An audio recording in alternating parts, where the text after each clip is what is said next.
I'm Simon Callow, and I wrote a book about Charles Dickens and Christmas. It's called Dickens's Christmas, and it's about how Dickens changed Christmas, but how Christmas changed Dickens. Christmas is always a celebration of plenty and of jollification, and all the rest of it. It comes from basically from Scandinavian, traditions of against the dark and against the winter and all that, blazing fires and so on. But what Dickens said was, Christmas is the time of year when we should think about people who have nothing.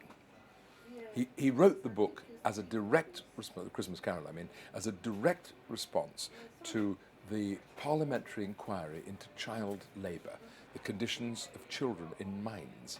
And so what's at the heart of the Christmas Carol is the section in which one of the ghosts produces the figures of want and ignorance.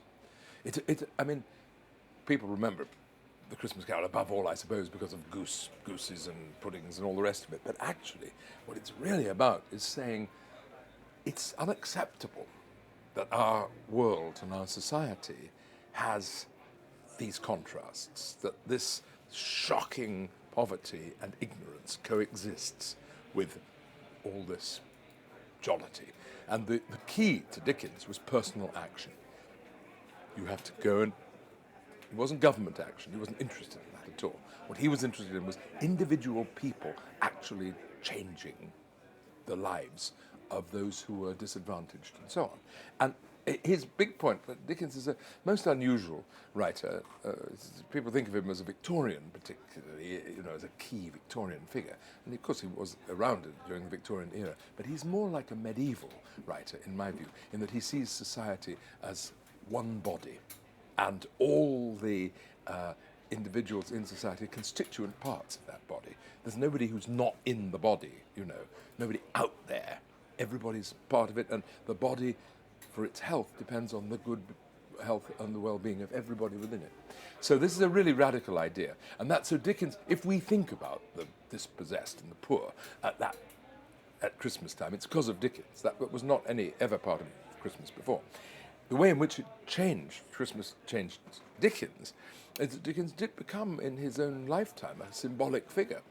He became, for many people, for the many, of course, poor people and radically minded people, Dickens was a blazing beacon of a better approach to life, a more generous and a more inclusive approach to life. And there's this famous story. No doubt it's completely apocryphal, but when Dickens died, a little girl said, "Does that mean Father Christmas is dead?" Because he was so utterly identified with Christmas, and the idea that a novelist, a writer, could mean so much in the lives of people, I find very touching, very moving. Personally, I love Dickens's books because of their energy, their generosity, their wild, fantastical imagination. He's almost a surreal writer.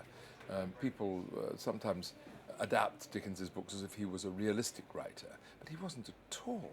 It's as if he dropped a tab of acid when he wrote his wild metaphors, which kind of almost get out of control. It's just extraordinary, the brilliance of that, and I've always been drawn to all of that. But as for Dickens the man, I'm very touched by a man who was so deeply flawed in so many ways, but who was also so incredibly positive and good and inspiring in so many others. He behaved very, very, very badly towards his wife, disgracefully. There's no forgiving that.